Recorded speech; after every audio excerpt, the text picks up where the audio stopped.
All right, good evening, everyone, and welcome.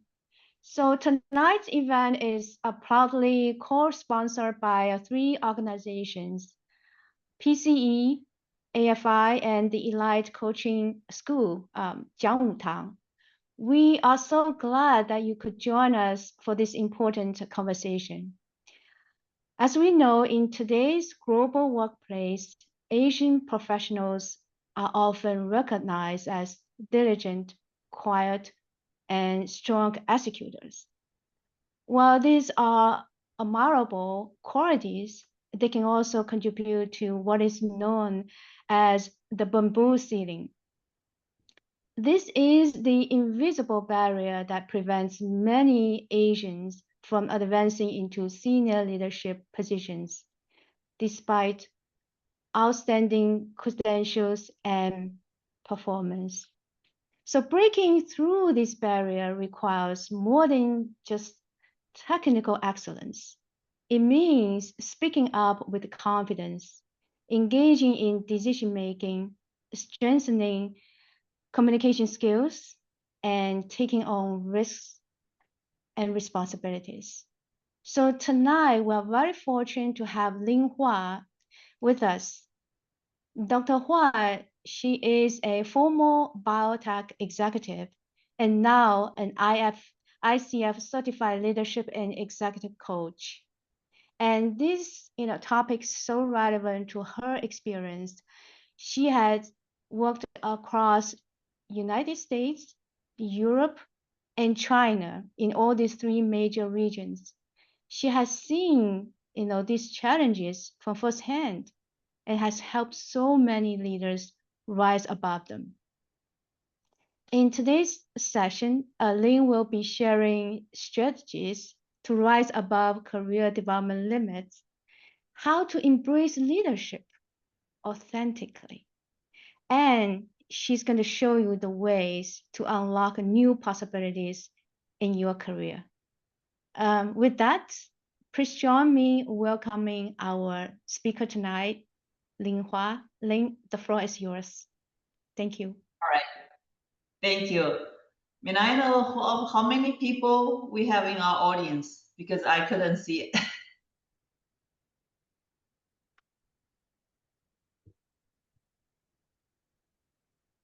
Right now, we have 87 audience. Okay. And in order for me to more target to the audience, can we have a count roughly the distribution, like early careers from 1 to 5 years? If you're 1 to 5 years, you type 1 in the chat. If you are between 5 to 15 years of career, maybe 2, type 2 in the chat. And then, above 15 years, 20 years, okay. The type number is also fine. And then,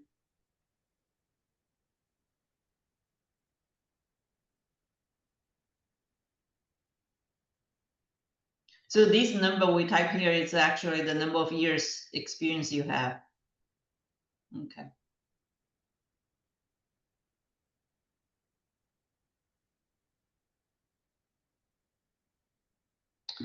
All right. So we have some very seasoned professionals here from 15 years, 20 years, but we also have a lot of entrant level professionals here.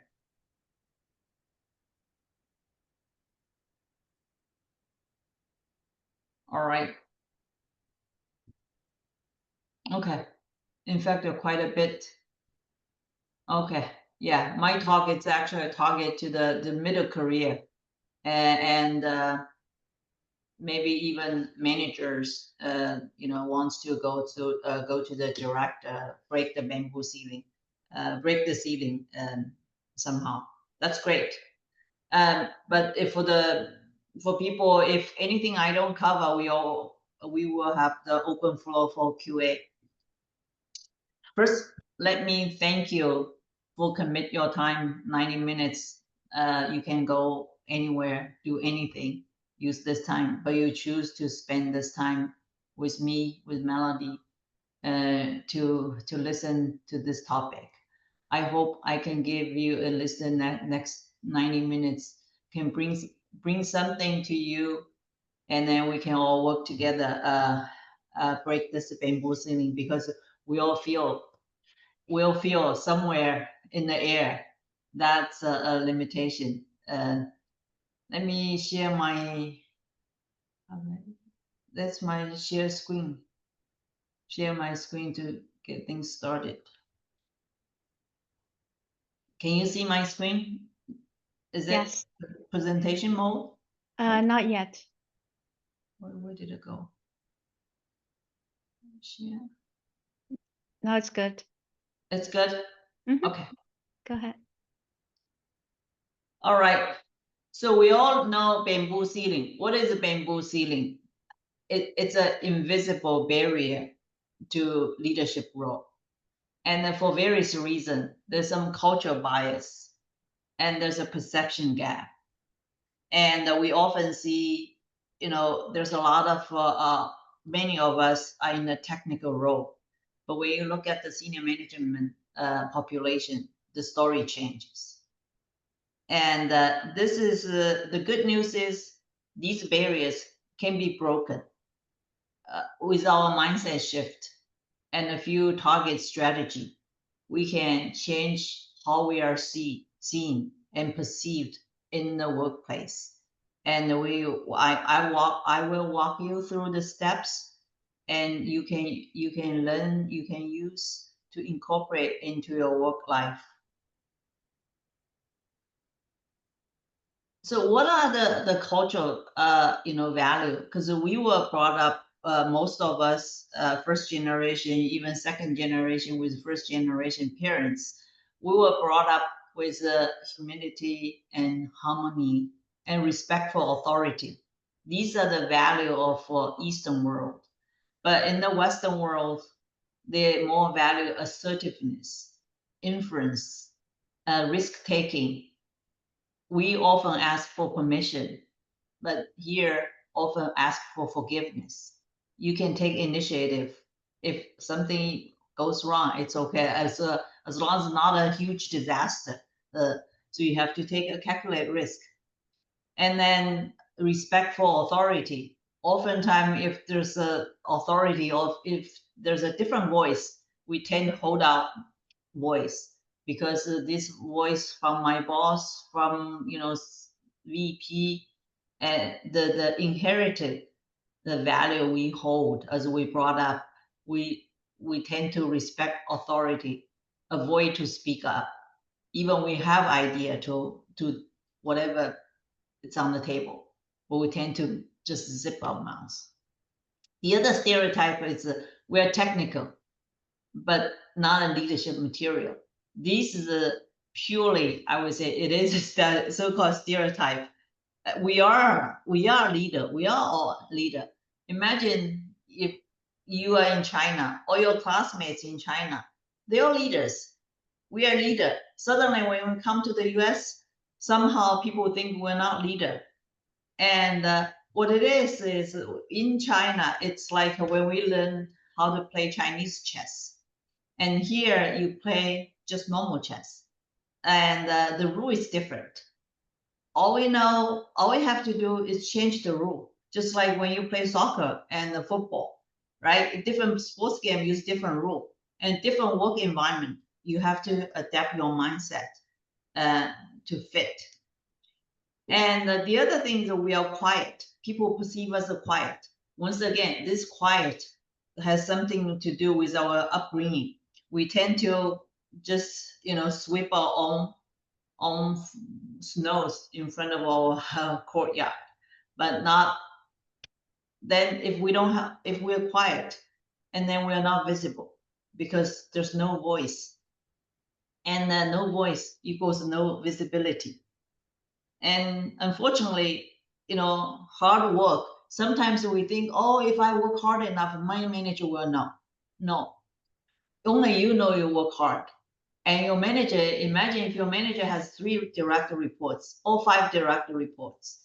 He still has to spend 50%, whatever his time or her time for his career advancement.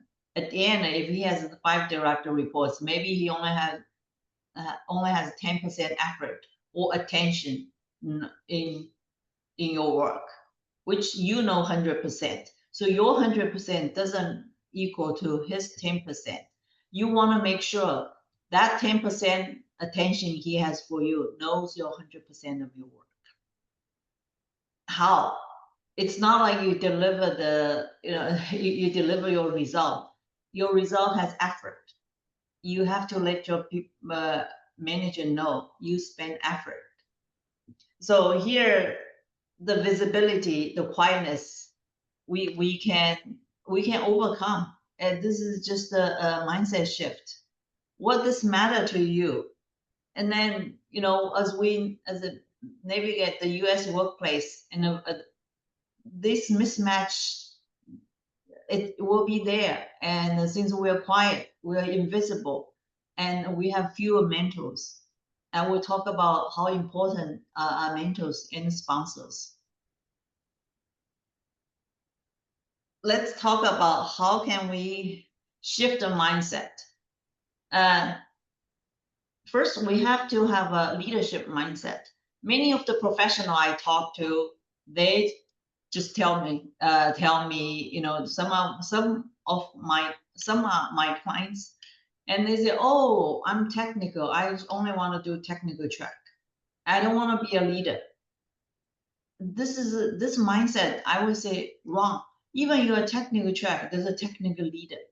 Unless you're an individual contributor, if you want to go to director role or fellow, let's say you want to go to fellow, it's still a fellow, it's a leadership role. You have to have that influence. So I suggest you first, you have to own your ambitions. You want to lead, you want to become a leader. It doesn't matter you're arrogant. It means you're ready to make a big impact. Especially with all the technical skill you have, you want to contribute that much to your company as much as possible. Only when you have a leadership, when you have that kind of influence, you can make a bigger impact to your company. And second, redefine what leadership look like. Once again, we are quiet, it's fine, but we don't have to be loud. We don't have to be the person always talk, but we have to have our voice heard, and with authenticity, and also vision. When we talk with intention, with a vision, and with influence. And third, it's build our leadership presence.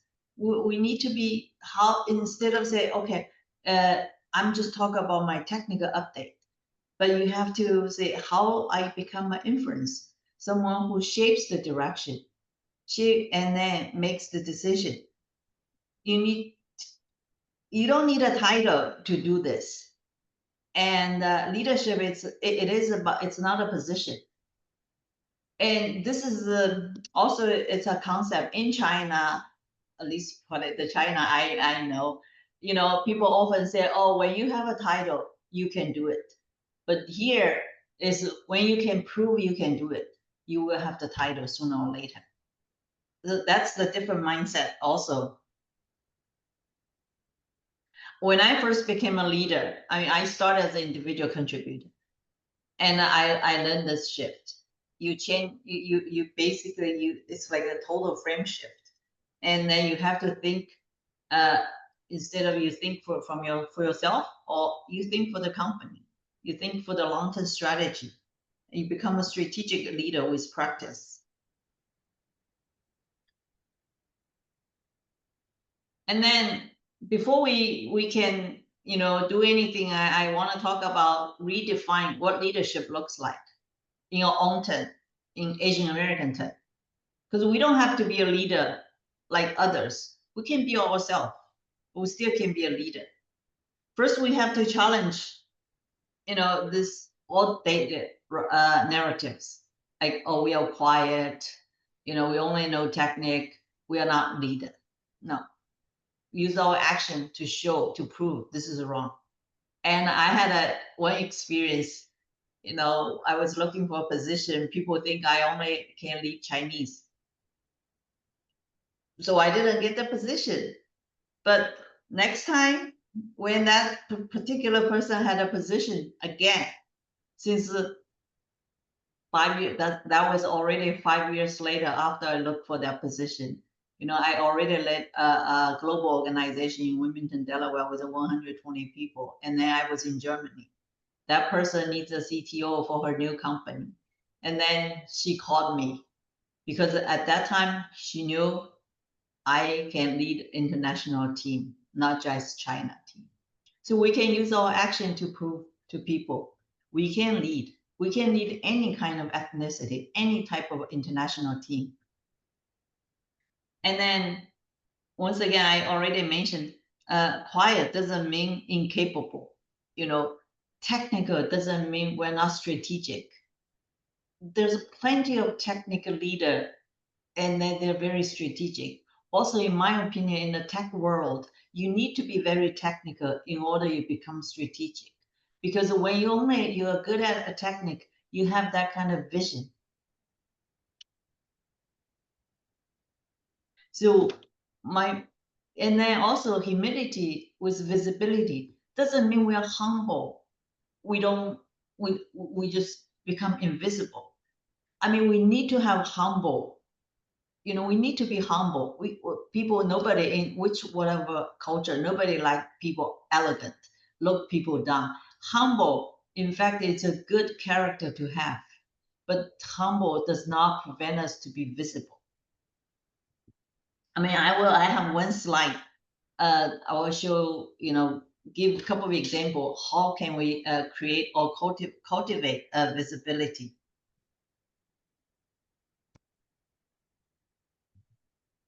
Now I talk about practical aspect. Full strategy can help us to break through the bamboo ceiling. And often, these are the speak up early and speak often. Once again, we also have to learn how to speak. And then build a strategic relationship. This is the key. And, I share the neutral sponsors. I will have one slide for each topic and the mentors. And then also shape and elevate your personal brand. And people ask, when I talk about personal brand, people often ask me, why do I need a personal brand? I'm not selling myself. No, we are selling ourselves in workplace. This word is so commercialized. Everybody's selling something. You have to have a good brand to sell. And then the fourth, you cultivate your visibility. You have to have the visibility in order for people to see you. Let's say you have a great laundry detergent from P&G. Their laundry detergent is only high in the corner of Walmart. Are you going to find it? Oftentimes, P&G or Unilever, they fight for shelf space for their detergent to have that kind of visibility so customers can go there to grab it. The same thing. We also have to be visible. If we only hide in our office, nobody even know our name. How could all these good opportunity come to us? So let's talk about speak up and speak early. And for seasoned and professionals, I don't think this is too much trouble. Sometimes maybe after 10, 15 years, either you already know how to speak up or you give up. Just say, okay, it doesn't matter. And for young professionals, speaking up might be intimidating. I would suggest that if you're going to go to a meeting, you prepare your talking points before meeting. And you have one or two key points, and you prepared. And then during the meeting, you try to contribute with intent. What I try to achieve with this question, with this answer, and then what's my voice? What is my opinion? What is the message I want to cross over to the leaders around the table or to my colleagues? And then speak early, because oftentimes Eastern comes from a collectivism culture, not individualism. If other people already talk, we think, oh, okay, mentally, without knowing, unconsciously, we often think, oh, there's already a solution, I don't have to talk about. But in Western world, because each individual opinion counts, even you probably notice in your workplace, even other colleague already talked, but the other one has similar idea. They put a different spin. They speak up anyway. So if we don't have that kind of vocabulary, I suggest to speak early, to seize the moment, be the first one or second one, speak up your opinion. And then when you speak, you add a value. And then when you want to become a leader, but you share the strategic instead of just contribute to the content. You try to influence the direction.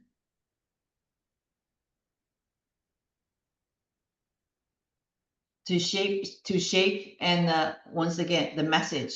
These, when you speak, also, whatever you speak should reflect your personal brand you try to build. And then second is a build strategic relationship. And first, be intentional about your network. Build both mentor and sponsor.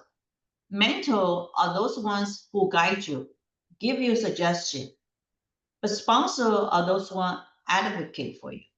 These people, they can speak for you when you are not there. During promotion, during performance review, these are the people who will speak highly of you. And then the other is build strength cross level and cross functional type. And build A-lines in different departments, especially if your project depends. Your organization could be matrix or could be functional. Even functional, if you're in the project, oftentimes it's a matrix. You have a different cross function. So try to build foster relationship across different level, different departments, and add value. Once again, whenever you try to help people, add value. Give before you ask. Give something to others. Help people. I mean, I remember Zig Ziglar said, if you help other people get what they want, you always will get what you want. Because if you help enough others, people will know it. And then follow up and stay visible. So if someone did a good thing for you or support you during the meeting, make sure to acknowledge their effort. And then if there's an open item, open question, make sure also a follow up. Be accountable here. It's very important.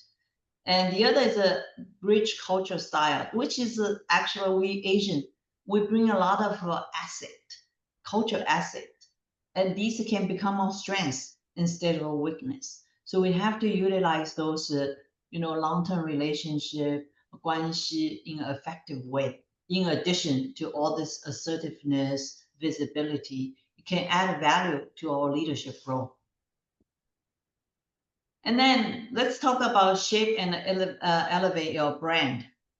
So we all have our brand. I'm sitting here. You all probably already know what is my brand by just look at me. And then when you see Melody, what's her brand? Without all us to telling you, you will define our brand. Same thing here. If you don't intentionally cultivate your brand, other people will define your brand for you. And then when you define your brand, you have to know what one you want to know for. You want to know to be a leader, or you want to know to be a technical leader, or you want to be a manager or strategic thinker or liaison or like connector, based on how you define yourself. And then you align your daily activity with this long-term career goal. Once again, if you want to be a customer face, you have to go see customer. If you want to be different role, and then you also have to position yourself in a different way. And then when you start to cultivate your brand, if you're not sure, what I do, it align with what other people perceive me doing it or doing my brand, And then you can ask feedback for people you trust. I mean, you have colleagues, you have friends in the workplace. You can ask, hey, I want to be a technical leader. Whatever I present myself at a meeting, does that sound as a technical leader or sounds like a jerk? You know, I like always over ask, overdo things. So you get constant feedback. Then you know, okay, like a calibrating, I'm doing the right thing. And then show up with intention across a different platform, including emails, when you talk to people on the phone, social media. And then also know if you want to be a leader, first have your leadership voice, not just execution. You know, when your boss asks you something, you just do it without asking questions, without challenge him, without putting your strategic thinking. And then you only can elevate when you already work at the next level. If you only say, oh, I only do things within my pay grade, then unfortunately you will always be in your pay grade because you limit yourself into this pay grade area zone. So the last is cultivate visibility. How do we cultivate visibility? I would say volunteer is the easiest thing. Volunteer for impact or stretch assignment. That's when your talent gets seen by others. And then the other is to present ideas. So if you have a workshop, have off-site meeting, oftentimes in the Western world, they divide it into small groups, small teams, and then each team maybe have someone to present. Oftentimes we try to say, no, I better not me, my English is not good. At the end of the day, it's not about English. You know, everybody has accent. Every single one of us have excellent English. We go through TOEFL, we go through GRE, we present our PhD thesis and master thesis. You went through 4 years college. Our English not anywhere worse than others. It's our attitude. It's our fear. And accent is normal. It's normal. It's part of life. In China, we have different fangyan. And here, New Yorkers speaks differently from Texan. How are you? Howdy. You know, people laugh about Texan accent too, but it doesn't matter. So, you know, as long as we present, we put ourselves up front, that's a visibility. Even accent, it's our part of us. It's our identity. And then also try to join cross-functional projects, and then show leadership. Show initiative for leadership potential. For example, in the old days when DuPont fellow have regular meetings, they ask for young people to join them as a note taker. And yeah, these are work, but you get exposure to all these DuPont fellows if you want to become a technical track. And then maybe you can even find a mentor or sponsor among those fellows. What a great opportunity! But these are not all official assignments. These are sometimes called for volunteers, sometimes by nomination. And same here, you know, all kinds of opportunity. I'm sure each company has different opportunity. You just have to have your ears and eyes open for those opportunities. And then raise your hand. So, and the time it's about up, and you know, I talk about 4 strategies. What one strategy you will apply next week, you know, to move your career needles? And then we can, of course, we still have a QA sessions where you speak up in a meeting and try to find a sponsor. Once again, sponsor, I would say almost one. If you're already a high performer, I assume every single one of you are high performer. You need a sponsor to open the door for you, regardless for performance review, for promotion, or for any other opportunities. And then, is your current image aligned with the leader you want to become? If you want to become someone in the company, represent the company, and then starting from today, you have to learn how to represent company instead of as an individual. Oh, okay, I want to wear a slipper, go to work. I do it. I want to go wear a sweater. If there's a customer meeting, I do it. No, let's say if your company culture When you meet customer, all suits on, then you have to make an effort, put all suits on. When you know, if that's the company norm. So just align your image with what you want to become. And then key takeaways. You're more than your technical skill. And once again, in this part of the world, leadership is not given, it's claimed. And also leadership is not about title. Leadership is influence. You are a leader. You just have to claim it, live it.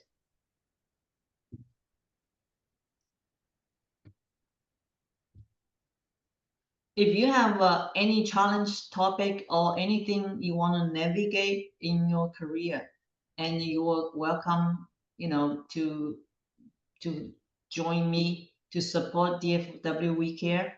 This is a nonprofit organization. In fact, it's for to change Asian perception, Western world, the society, and perception of Asian. And oftentimes Asian as a model of minority, we only care about own community. We don't care about others. So in DFW area, we have this DFW We Care. We support underprivileged kids. This year we support 674 backpacks for all Black, almost all. I went there a couple weeks ago, all Black school and low income families. And through this, we help them. You see pictures here. But once again, I'm using my coaching to support this organization. If you want to talk to me, or you have a you know, couple for actions or challenges or want to navigate in your career, you are welcome to contact me by donating $75 to this to support this charity. And then, oh, by the way, this is the QR code for the donation. I believe it's their Zelle account. If you want to take a picture, you're welcome. And then this is my LinkedIn contact, and then my WeChat. I know we still have a lot of time for QA. Melody, back to you. Thank you, Ling. That is a hugely packed presentation that we know that each topic can, each slide you can go hours to talk about it. I think today's our format is trying to give you some flavor about all the themes, and and the next step in the session would be the Q&A between Ling and myself, that we have prepped some questions, and hopefully we can deep dive into some of the topics or not all of them, and then we can open to the floor, to the audience, if more questions arise. Yeah. So I mean, Ling, that's a lot for us to reflect on, literally hugely packed presentation. So now, I'd like to dive into a little deeper for some of the questions. Yeah, speaking of to be successful in the workplace, right? And we need to lay the foundation, and then we need to think about our growth curve, and then maybe have a vision or a forward thinking to as an outlook for the future, with so many things changing, right, in the world.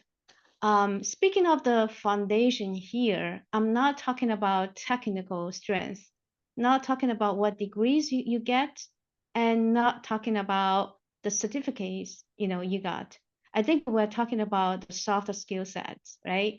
So and two things, right? I think one thing you have touched upon is that to be successful, you need to have mentor and you need to have sponsors. And what are the key difference between the two? And even for coach, right? Now you are a professional coach. And maybe for these three roles, I mean, what the difference, and how you use them, wisely, to propel, your career. path. So maybe you can share some insights. So mentor, oftentimes it's more within your company. They know they've been there, they have done that. They guide you through your path by sharing their experience. Their experience may fit you, may not fit you, because everybody has a context. Their context might be different from your context. Your manager might be different from their manager. So that's what mentor, they share their experiences. They love to support you. And then when we talk about sponsor may not mentor you. They may not tell you what to do or what they did. But those people, they see your performance. They support you through, how you build credibility. Here, they see your potential. They speak for you without you asking them. So when I give you an example, one time I was coaching a senior manager at Toyota. He's not a Chinese. He's not Asian. So, I mean, this sponsorship is everybody needs it. Not only Asian, everybody, every professional needs a sponsor. So he told me he was a top performer for 4 years, previous 4 years. Last 2 years, when he changed manager and manager's manager, suddenly his performance become low, below satisfaction. And then I asked him, I said, do you know people, do you network with your with your boss peers? And he said, yeah. We talk about football. I mean, American, right? We talk about football. We go out, eat lunch together. And then I asked him, I said, since your previous manager just left, if your current manager leaves someday, will any of your peers, your manager's peers, nominate you to replace him? He went silent. Because these people he networked with, he's not sure they're their sponsors. Sponsors are those people, they will speak for you during performance review, during promotion. If someone say, Ling probably it didn't do well or did well on this, but if other people say, yeah, I also saw she delivered my project, in timely manner, whatever, all the good things about me. So these are the people, these sponsors open the door for you, because up there, the level higher than you oftentimes you don't get to see the opportunities, but your sponsor does. And then if the sponsor know you, they will put your name in the pool for consideration. And then coach, it's like someone when you drive a car, someone on the not drive seat, that they don't drive for you, they sit next to you, and they support you, they partnership with you, they ask the provoking questions. And then of course the experienced coach, like myself, went through the leadership role. It's like a jungle. I have the map, you hiking, and then I tell you, oh, I have this map, this direction, but you can decide it, oh, I don't want to go that direction, based on your own context.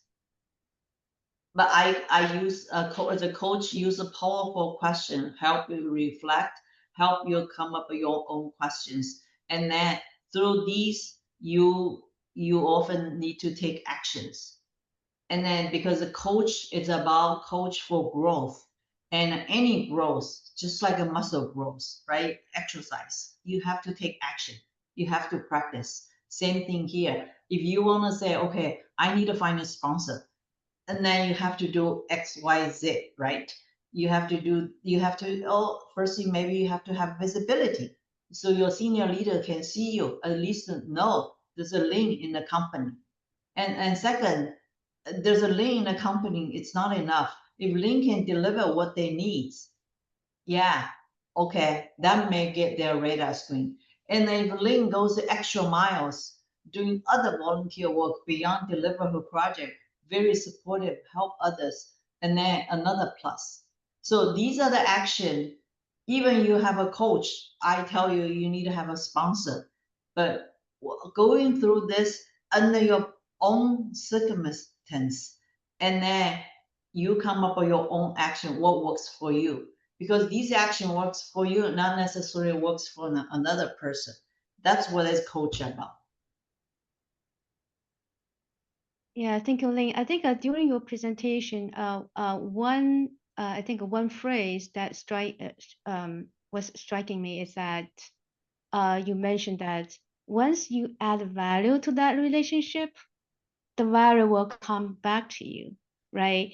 So you provide the value, and then the promotion will come, eventually. So you show your presence, your value. So that, I think that's one of the takeaway that I can see from that.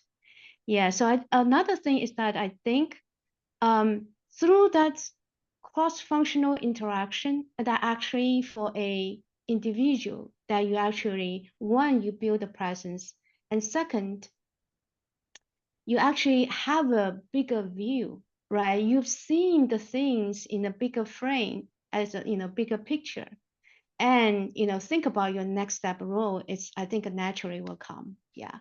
So sometimes what I see is that even when people have great mentors, as you said, and great sponsors, you still going through some struggle, and especially with day-to-day dynamics with the leadership, and especially with your own boss, right? Because sometimes your mentors and your sponsors not necessarily your direct manager or your skip level manager. So yeah, so one area, I mean, that comes to the next question, is that makes people, especially for technical people, feel very uncomfortable is managing up. Managing up, I mean, is it necessarily the same as sucking up, or it's different, right? So I think that that would be some barrier. I think if there's any barrier, I think this is one of the barriers that Asian professional need to pass through. Yeah. So maybe share some of your insights and your lifetime story, if any. Yeah, I would say manager, it's essential. I use essential in this part of the world because in the old days or the Eastern more hierarchy, whatever your manager says, you do it. But here you have to think about your manager's priority. You have to meet his or even manage his expectation. What is the expectation? You have to give him constant update. Oftentimes we were given a we were given a task. We work very hard. We don't say anything, and at the end, imagine if your manager give you a task, say Monday give you and due on Friday, and then we Chinese oftentimes work very hard, even day and night, and but don't give up any update.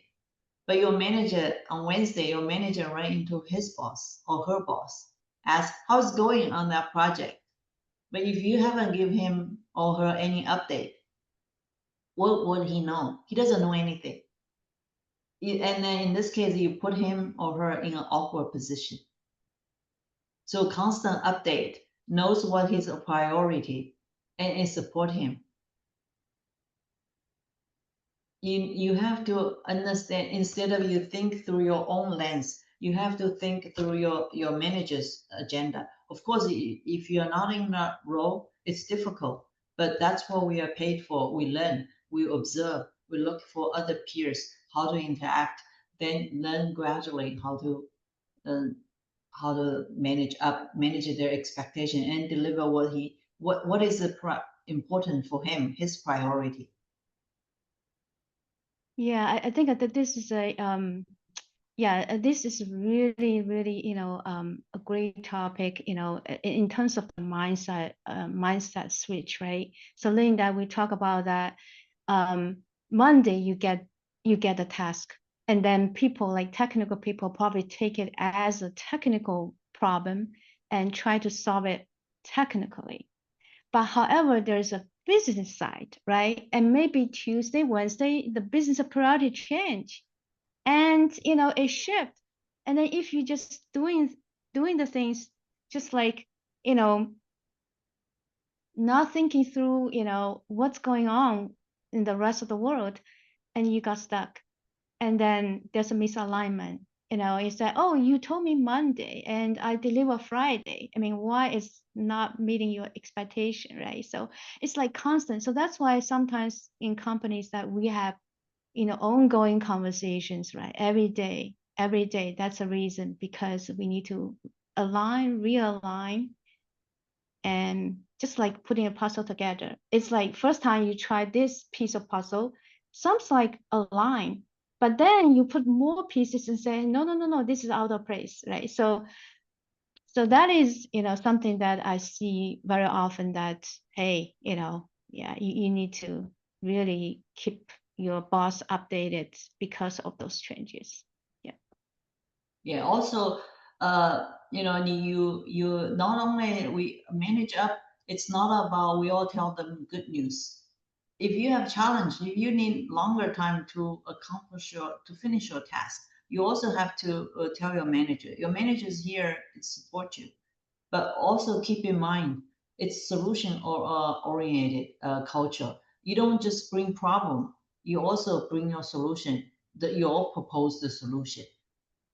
I mean, every project, especially when we're in a research arena, it's research. You have to search over and over. Not always the result outcome as we predicted.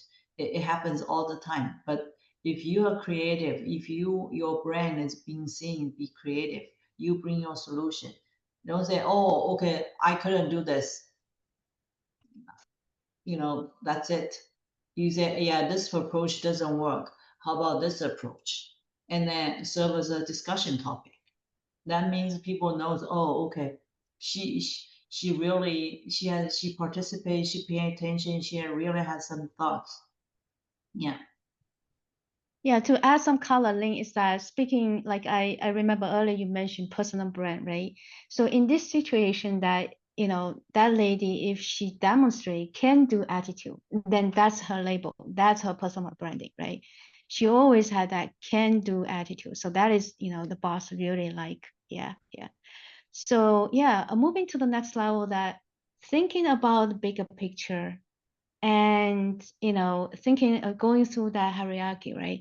So how many layers of leadership in relationships that one should build within the workplace, that how many levels, right? How many level up, how many level down, right? And then of course you have to manage across as well. So what is your experience to be effective as a communicator or as a leader? I always say at least one level up, your manager's manager. Of course, when you do this, it's very tricky. Different company has different culture. Some company it's okay, it's all flat. Even your manager, they come find you.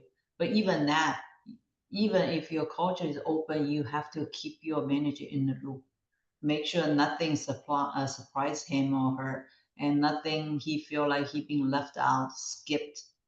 Uh, yeah, you at least manage it one level up, because once again, also your manager's peers, and then they have to know you one way or the other. Oftentimes, in different company has different format of performance review or promotion. Oftentimes, your promotion it's done by your boss's boss, not just your boss. And then during those closed door promotion review or performance review, that's when your boss's peers also can speak for you or can speak down about you if you didn't really help them. You was when they expect you to support them from those cross function projects. That's what I mentioned, the cross function projects. Create your visibility and also can create your opportunity for finding sponsors there. This is all very insightful conversation. Yeah, I can't appreciate more than that. And yeah, once you see the bigger picture, and once you in the leadership relationships, right? I would say the next challenge comes like when you step into the management role yourself, like from an individual contributor to a manager. I think that's a leap. That's a step, really huge step forward. And that can be one of the hardest transitions of all. Yeah, so what would be your advice when someone moves from an individual contributor to manager? And what is the most important mindset shift in this situation? Yeah, oftentimes I would say we are promoted because of we delivered as individual contributor, and we showed leadership potential both. If we only delivered or we did not show individual potential, or also the other key is you have to express your interest as a leader. Then those opportunities will come by. So when you are selected as a first-time manager, and then obviously your technical is very strong. Your people reporting to you, they may not as good or as strong as you are technical wise. Here you need to respect them, give them room to think on their own. Maybe they will not deliver as fast as you are, but if you have 5 people reporting to you, you cannot do 5 people's job. So I think one most important as a first time leader, you have to learn how to motivate your people and put your technical expertise aside away. Let's criticize, motivate your people.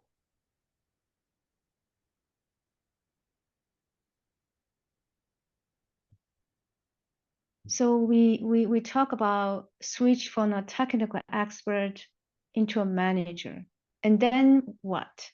To a director, and then what? To a senior executive, and then to the boardroom, right? So all these little turning points, and this, I'm not saying little, but they are major, right?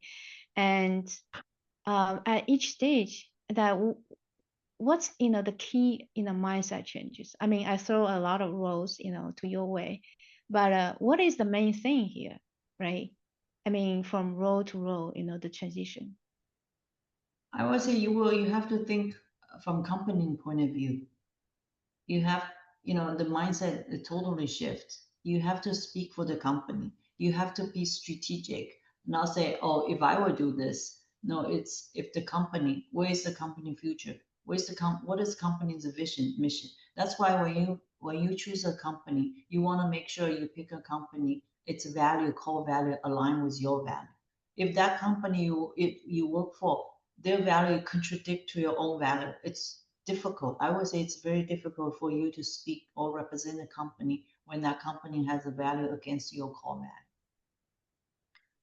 So, and then when that value gets aligned, you speak for the company, you represent the company, and then you think like a leader of the company. And then once you advance, the higher level you are, the more strategic, more time you think, you interact, you cross-functionally, you support others. To me, leader, it's about support others. The leader, I practice servant leadership, about support others. They other people shine, and create that sphere of influence. And so together, make the organization a better place.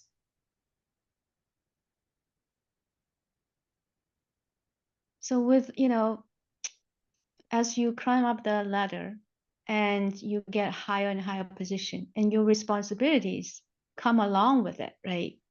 And once you have more power, more responsibilities, and then the question quickly becomes how do you manage your time and your energy, And with all the meetings and all the updates you need to catch up, and the trends, right, happening in the industry. And leaders often, as you mentioned, I think one of the words are juggle, right? Constantly juggle, in between things. And then you need to, and all between all these dynamics, and you need to still stay strategic. And then long term, you set up long-term goals. I mean, that's not easy. I mean, yeah, so maybe from your lifetime experience, that how you actually balance all these priorities and work and family. Yeah. First of all, you have a team at the workplace. You have, I believe, under your leadership, you have a very talented, capable team. Oftentimes, as a great leader, you hire people better than you. So that's very important. As a leader, you have to feel secure. You hire people better than you, where you can dedicate a lot of tasks to them. And then you only do things, only you have to do it. Not only you can do it, but when you are higher level, you can do a lot of things, but you don't have time to do all this. As Melody said, you have to do these things only needs your attention, and then you dedicate other tasks to others. That's why those people under you, the manage up, once again switch lanes. If we're one of those people, manage up is very important. So they can keep me informed what's going on in the world, in their world, in the organization. When you especially have 2 to 3 level down, you don't want someday something happen somewhere in the loop in the organization, updates or whatever, or your boss visit your site and then saw some a technical guy ask something, get an update. And then when your boss asks you, hey, Ling, what's going on? You have a good news, bad news, or whatever he knows. And then you say, oh, I don't know. Then, the communication part is very important. Also, I would say I in the old days, I spent a lot of time care about my people. Because if they sincerely know you support them, you care about them, they will deliver, they will do their best. And in terms of family balance, you have a family, you have a partner, or husband or wife, you have a team at home as well. And you have kids. Kids are also capable. Kids are more capable than we think. These are the people, they can share your, I don't want to say responsibility, tasks. Something you have to do it yourself, but there are a lot of things other people can do for you. So Ling, with all this, what I sense is that you can be leader in every corner of your life, right? So in a family, you can be a leader, then you can grow your team, right? And then empower your team as how much you want to, as in a workplace. So I think that's a great takeaway, for the audience, for myself too, that be a leader. You don't need to have a title, but you can take actions and people will follow you. So that's really great, very, very great insight. Then it comes down to the leadership, right? We often speak about leadership, about power, and nowadays they said that to be like the top-notch leader, that you actually need to show some vulnerability, that you need to show your authenticity. Then how to do that, right? It's hard to balance that. Meanwhile, you wanted to stay put and stay powerful, as an executive leader, and make sure the team is delivering, and then maintain the productivity. And meanwhile, you want to show some vulnerability, but you don't want it to influence in a negative way. So how would you balance that? I mean, I feel it's very tricky. Yeah, if you don't play well. Yes, it is tricky, but people will acknowledge that you're a real person. let's say if we're all human, we make mistakes. If we made a mistake, we dare to admit our mistake. Then instead we lose face. In fact, we earn more respect. People know we're sincere. We're authentic. So authenticity goes a long way. Then just have, I would say, pretend and nothing happened. You know, if I made a mistake, I pretend nothing happened because I don't want to say it. I don't want to admit it. Even at home, I mean, when we made a mistake, we should say sorry to our kids, right? It's not about lose face. It let your people know you're sincere, you're all in. That's fantastic.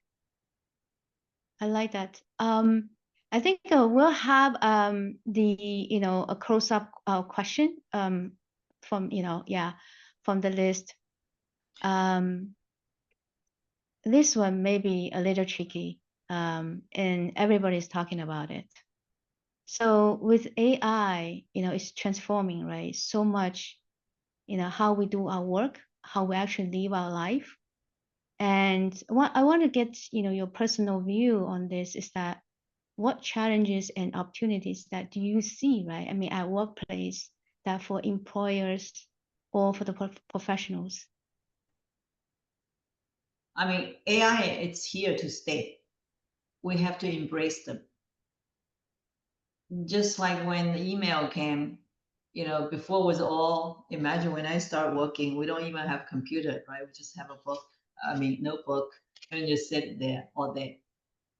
And then there's a computer, and then there's an email. These technology are all here to stay. We have to embrace them, use them as a tool, see how it can speed us up in various ways.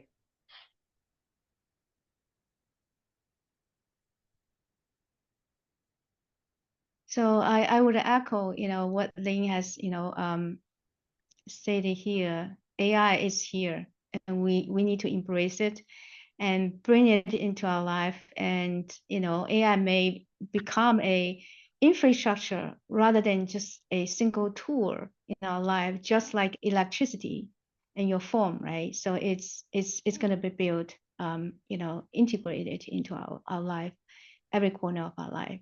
Yeah.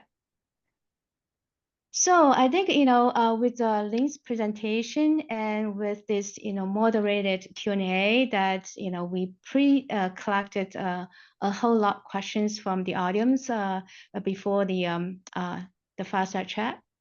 Yeah, I mean, I see that Ling shared, strategies, authenticity, and then also show us like new opportunities to grow in the workplace, right? So now I think we still have some time remaining, and I love to open to all of you in the audience that what questions you have, and please raise your hand. We'll go one by one.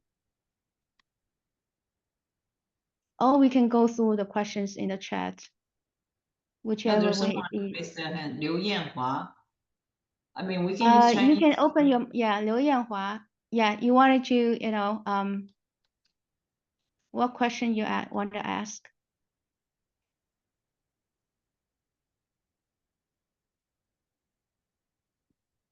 Do we have to give them permission to, oops. Yeah, the host need to do that. Yeah.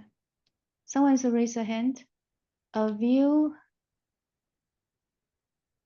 Okay.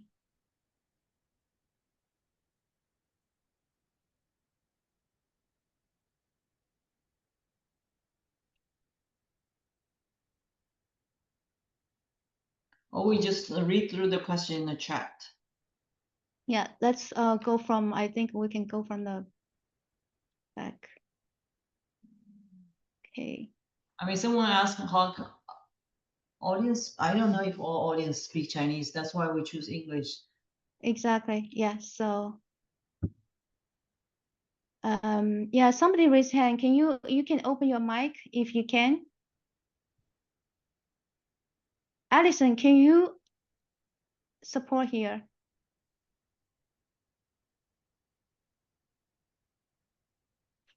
All right.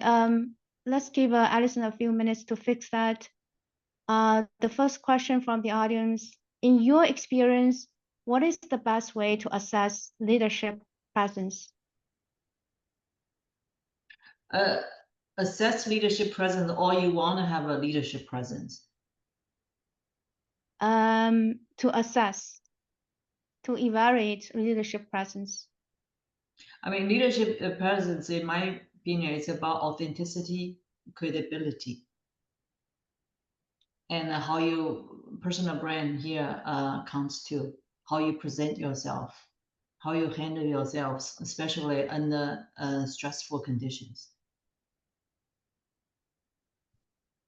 The next question is, what steps can we take to attract and develop the right sponsors for career advancement? I always say, come back to my talk, first to create visibility for you. I mean, by volunteering so people know who you are. And then through those, do a good job, build a credibility.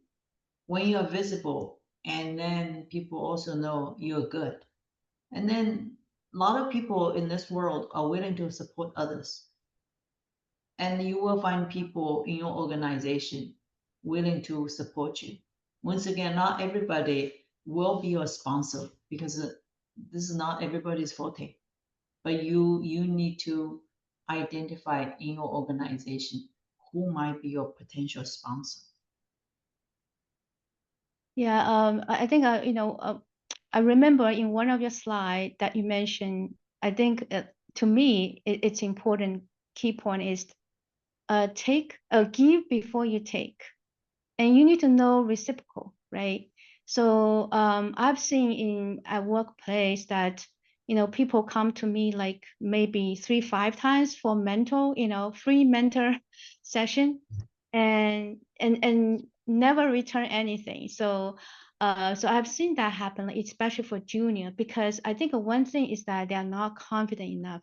They think they have nothing to offer, but in reality, they have so much to offer. So that is one piece of the advice that I would say is that be confident that you have everything to offer. So don't be shy to ask. Yeah. So I think some questions are redundant. So I'm going to skip a couple. And this one I think is more relevant to this group.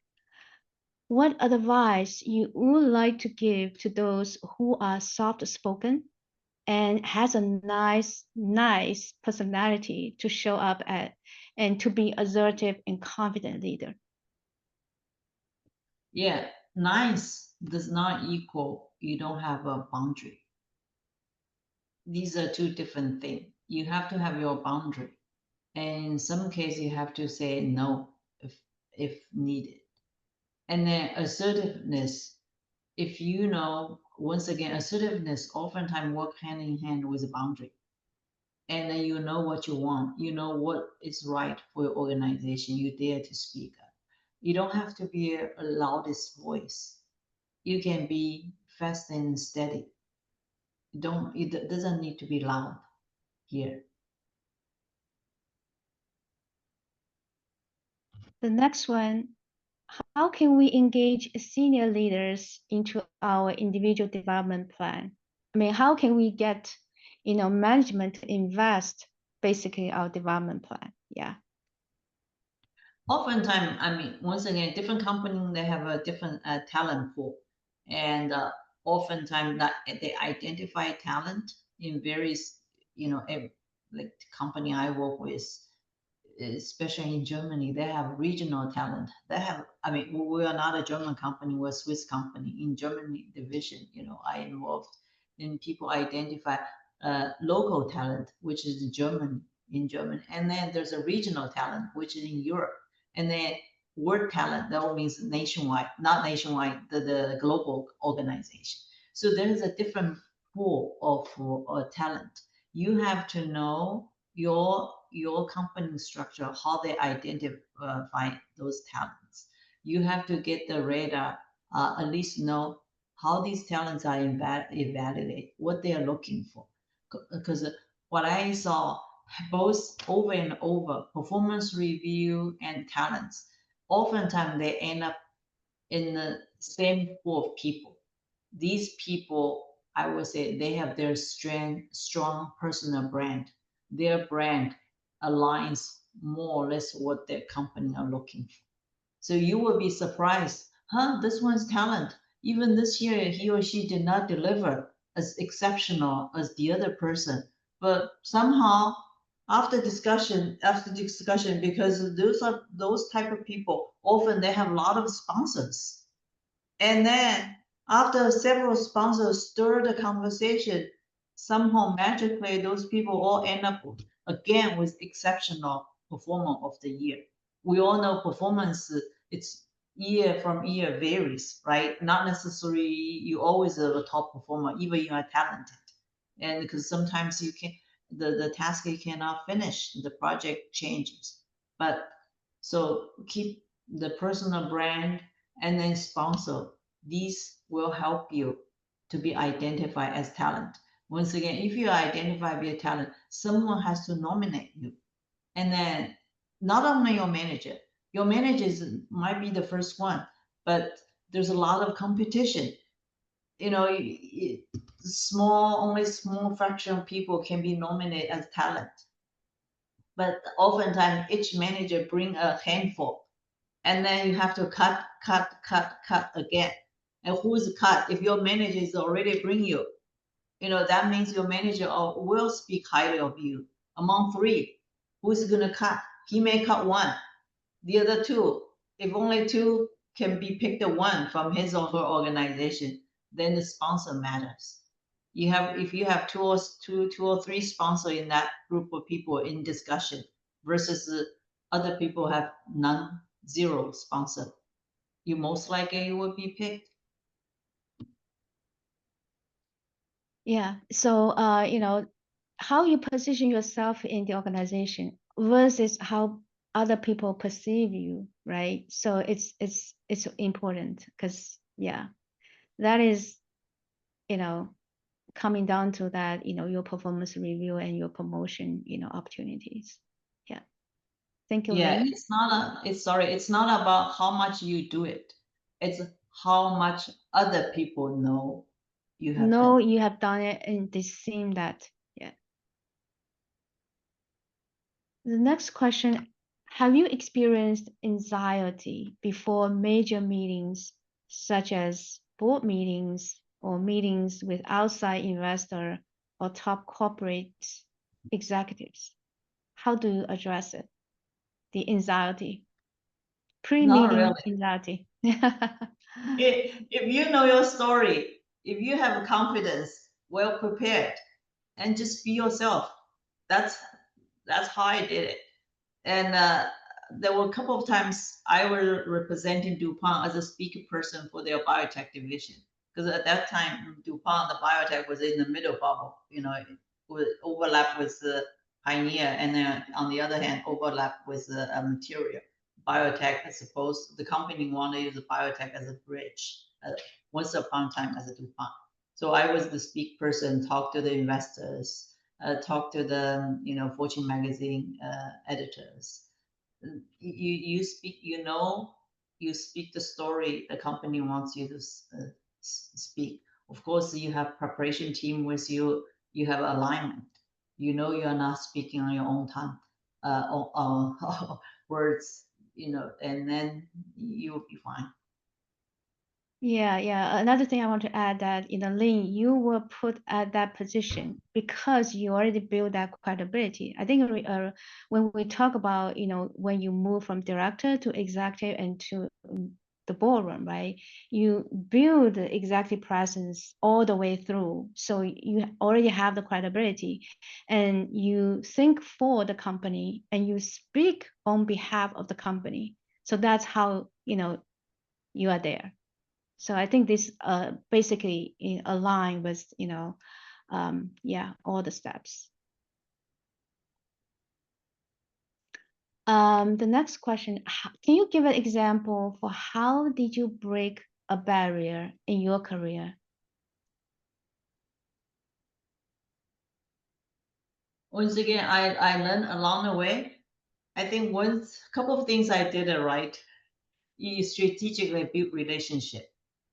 I support a lot of people. I do everything I can. Once again, doesn't mean I lose my boundary and I lose my assertiveness. I truly believe what Zig Ziglar said. If you help enough others to get what they want, you will get what you want. You will have everything you want. So if you support, maybe not everybody you supported, you helped, will come back to you, but you don't need everybody to come back to you. You only need one people open the door for you. That one people, if you support enough people, that one sponsor, two sponsors will be there. Because we're all human beings. If we treat other people nicely with a dignity, people will respect us in return. Yeah, once you have that trust relationship, I think the barrier will dissolve by itself, right? The next question is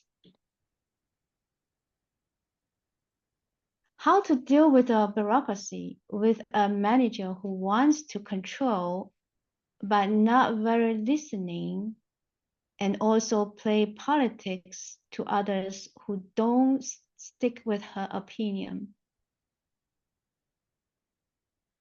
I mean, I coach enough people who bring these ideas or challenges to me. We cannot change our manager. We only can change ourselves. So oftentimes managers, they tend to, let's say, micromanage. They don't have much security. They want to know more. So if you can fulfill their needs of knowing more, they may leave you alone. They may become more micromanager to others because you already, feed her or him information needed. So that's where manager up, to me, important, especially important to those people. Once again, you cannot change their management or leadership style, but you can find a creative way, keep them informed about your progress. Thank you for sharing that insight, Ling. The next question is, if a company changes leaders and new leader introduce a culture of favorism, many ex-colleagues leave because of that. What can you do in this situation, especially if you still need visa sponsors from this company? So this probably is a very junior person. Yeah, I mean, you change every company, I would say, especially in this world, change is inevitable. Some company even constant. You just have to adapt yourself to those changes. Yeah. So we have about another 10 minutes to close the session. So we'll try maybe cover a couple more questions. The next one, how to practice social networking and leadership as an introvert. So this is much relevant to this audience. Yeah. How to practice leadership? How to practice social networking because the networking to introverts usually is a big thing, right? And it takes a lot of energy and that kind of thing. So it's about how you build network, right? And how you practice leadership as an introvert. Like introvert is speak up for them, maybe it's a little bit struggling, right? So from your point of view, that how we can help them. Yeah, in fact, a lot of great leaders are introvert. And I listened to Barbara. I mean, she's not a leader, but she's a great broadcaster. Barbara Walter. She says she's an introvert. I couldn't believe it. She's a well-known broadcaster. But the things for introvert, you still can show your presence. You don't have to. Oftentimes, we say who is a good conversationer. Oftentimes, you only have to bring your ear. maybe intentionally ask a couple of questions to keep the conversation going. You don't need to be the one keep talking. Let those extrovert talking, and you just be there and ask one question. These I'm sure you can do it, and then keep the conversation going. To me, this is one of the way you can be there. Being a good listener and actively listening to others' needs, right? As Ling mentioned earlier, that add values to the conversation when you need to, not just because you want to say something. The next question probably would be the last question, is how do you persuade others as a leader? I mean, when you progress into higher and higher, position, I would say it's like a jungle out there. There's a lot of skills you have to learn, and the persuasion, negotiation skills, setting boundaries, solve conflicts, all this you have to, I would say, acquire, because you have plenty of time. Imagine it takes at least 10, 20 years from a bench scientist to directors, or to, let's say, to executives. You have so many years you can learn. If each year you learn one thing, by the time you reach that level, I'm sure you can handle conflicts. You set your boundary, you have your brand, you have your voice, you have your confidence, you have your leadership presence. All these skills will be there.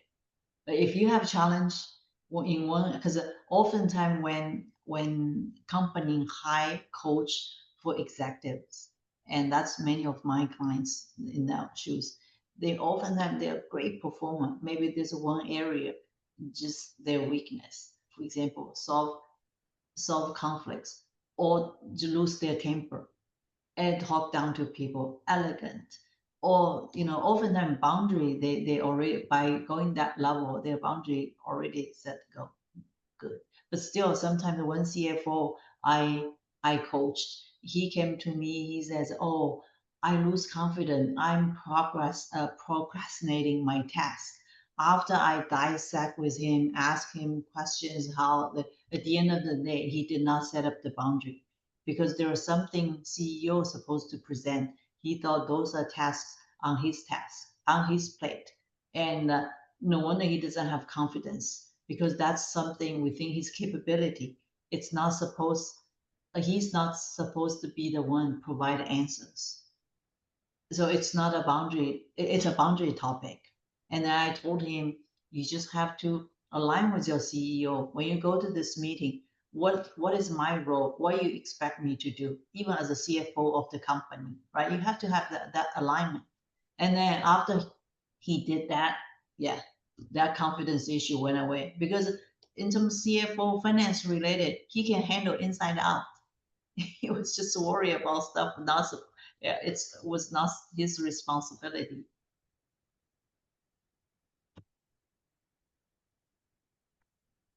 Ling, thank you so much again, for this whole, night, insightful sharing.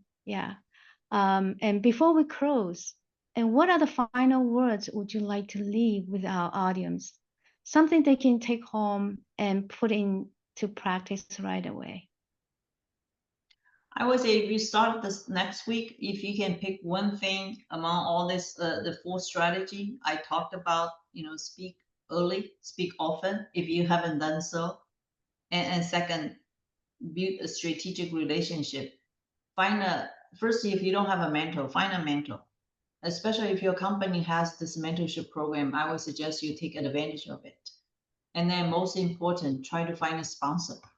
But of course, you cannot find a sponsor one day. You have to build your credibility.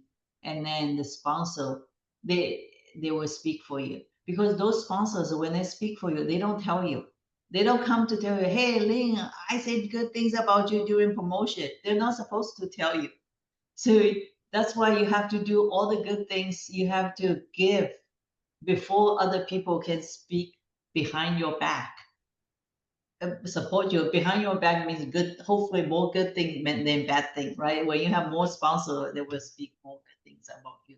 And then align your brand with your ambition.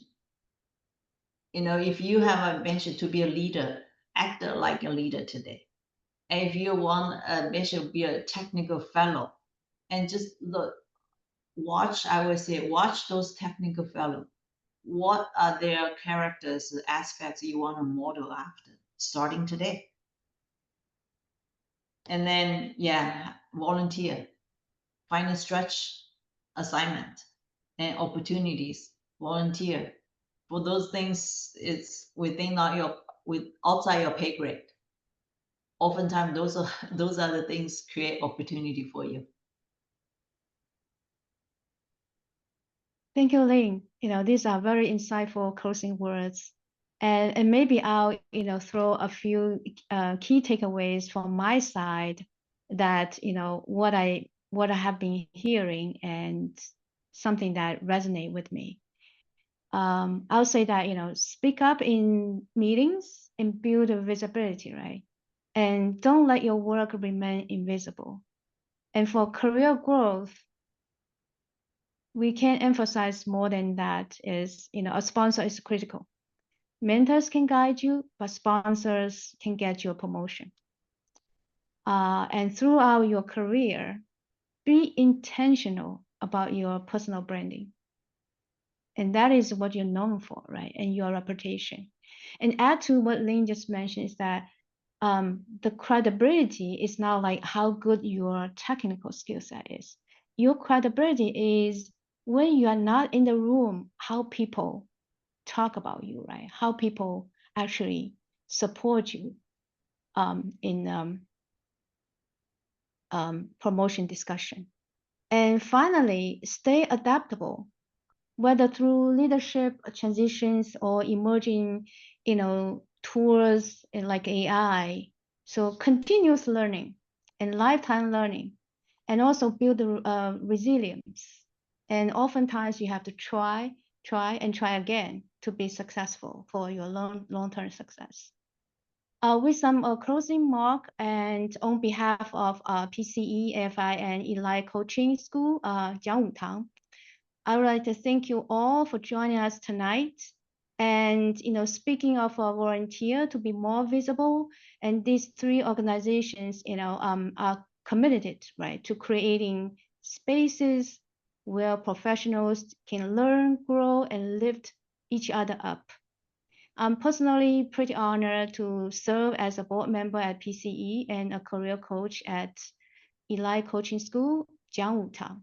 And I would like to encourage you to join, you know, and participate in these communities. It is not just for networking, it's also a supportive community to help us grow. Thank you again for being here. And thank you, Ling, again for your insightful sharing. And let's support each other in breaking the barriers, embracing leadership, and shaping the future together. Thank you all. Have a wonderful evening. Once again, if anyone want a coaching session with me, you know, feel free, contact me. I have my email address. Hopefully you already, you can find me on LinkedIn, Ling Hua, and it's on LinkedIn. And then you can scan this QR code by supporting DFW WeCare, and then you get 1 hour of my coaching hours, which is much lower than the market price. If you have an urgent topic or you have an area you want to grow, and with a one-on-one conversation. Yeah, I'm here to support you guys all. We are all here to support you. Yeah. Yeah, we're building a stronger and stronger community. Thank you all. Good night from New York. Good night from Texas. Good night from Atlanta. And good night from New Jersey. Bye. Bye. Thank you. Thank you.